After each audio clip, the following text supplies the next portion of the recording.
эгерде кокус балдар ооруп калса аны ким карап жатат же каралбай жатабы? Бул инвесттин иши азыр түбө ириңдеп кеткен экен. Биринчиден биз муздак суу иче коебуз го, муздаган сууду. Комнатный температурадагы сууду ичсе болот. Бирок муздаган сууду ичкенге болбойт. Организмге муздак сууду ичкенден кийин биз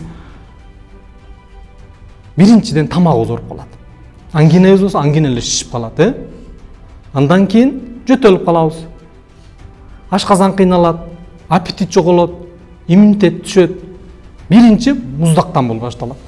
Түшүндүңөрбү? Ошон үчүн муздак суудан алысыраак болуп туралы. Ушундай учурлар күндө катталып турабы?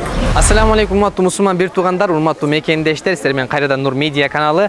Мынакей биз азыр учурда Жусуп Бала санатындагы диний агартуу борборунун ичинде жүрөбүз. Барыңыздарга маалым болгондой, бул жакта лагерь болуп жатат. Анан көпчүлүк ата-энелердин көйдөн үйкөп турган суроолор бар. Менин баламдын курсагы ток элеби, тамак ашы кандай, кийим кечеси бүтүн элеби, эгерде кокус балдар ооруп калса аны ким карап жатат же каралбай жатабы? Мына ушундай суроолор бар. Эгерде кокус кайсы бир бала ооруп сыркап кала турган болсо, ошол балага кандай бир иш-чара көрсөтүлөт, ошол туурасында аныктап бергенге аракет кылабыз. Андыктан биз менен бирге болуңуздар, жүрүңүздөр. Жүрүңүздөр туугандар, мынакей медпунктка келип калдык. Азыр ичине кирип көрөбүз. Мынакей бул жак ушундайча медпункт экен. Мынакей дарыгер байкелер эмгектенип жатса керек бул жакта. Ал эми бул жак стоматология окшойт. Ассаламу алейкум. Кандайсыз байке, жакшысызбы? Ден соолуктарыңыз? Жакшы, Кудайга шүгүр. Өзүңүздөр кандайсыздар? Келиңиз. Чоң рахмат. Байке, өзүңүздү жана өтүп жаткан кызматыңызды таанышта кетсеңиз?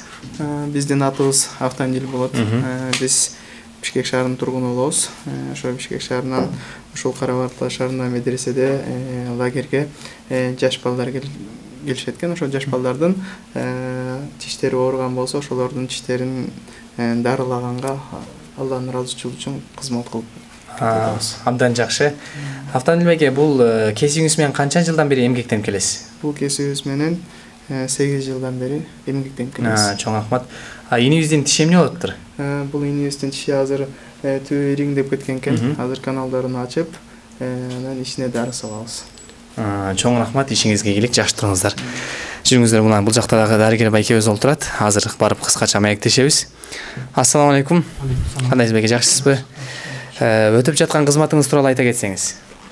Өтүп аткан кызматыбыз азыркы 1 айлык лагерге балдардын ден соолуктарын карап, анан кээде мороженое жеп алып, же муздак суу ичип алып, ошолорго тез жардам көрсөтүп, дары берип карап атабыз. Ал эми бул кесибиңиз менен канча жылдан бери эмгектенип келесиз жалпысынан? Жалпысынан алганда кесибиме 21 жылдан бери үзгүлтүксүз иштеп келип атам. Азыр бул жакта учурда иштегениме 9 жыл болуп калыптыр. Абдан жакшы. Чоң рахмат, ишиңизге ийгилик, жакшы туруңуздар. Мынакей туугандар, өзүңүздөр көрүп болгондой, бул жакта баардык шарттар түзүлгөн экен.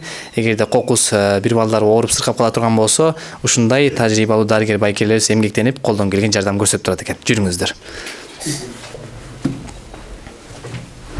Мынакей туугандар, биз азыр медпункттан чыктык. Анан кээ бир группаларга азыр дене тарбия учуру экен. Анан биздин буга чейин тактап билишибиз боюнча медпункттун кызматкерлери ушу дене тарбия учурунда дагы балдардын коопсуздугун карап жүрүшөт экен. Азыр биз өздөрү менен жолугуп маектешебиз, андыктан экрандан алыспай туруңуздар. Ассаламу алейкум. Кандайсыздар? Жакшысыздарбы? Иштер болуп атабы? Эгер мүмкүн болсо, сиздерден бир кыскача интервью алсак болобу? Болот. Сиздер бул жакта кандай иш алып барасыздар? Биз биринчи жардам группасыбыз. Учурда балдар дене тарбияда. Эми билесиздер да, дене тарбияда түрдүү абалдар болушу мүмкүн. Мисалы жыгылып, бутун же колун сыйрып алышы мүмкүн. Ошол учурда дароо эле биринчи жардам көрсөтөлүп турабыз. Абдан жакшы. Ушундай учурлар күндө катталып турабы? Эми күндө эле эмес. 1-2 бала колун бутун сыйрып албаса, негизи баары жакшы. Абдан жакшы. Макул, ишиңиздерге ийгилик, сиздердин колуңузда калмайлык, жакшы туруңуздар. Мынакей урматтуу мусулман бир туугандар, өзүңүздөр көрүп болдуңуздар. Жанагы ата-энелердин эгерде кокус балам ооруп калса ким карап жатат же каралбай калдыбы деген суроосуна менимче эң жакшы жооп алдыңыздар деп ойлойм. Анткени бул жакта кокус бир бала ооруп сыркап кала турган болсо, тажрыйбалуу дарыгерлер эмгектенип, колдон келген жардамдарын көрсөтөт экен. Жада калса, дене тарбия учурунда дагы мынакей балдардын коопсуздугун карап, медпункттун кызматкерлери ар дайым кызматта экен. Чоң рахмат, сиздер менен Нур Медиа каналы болду. Эң акырында биздин каналга катталып, коңгуроonu басканды унутпаңыздар.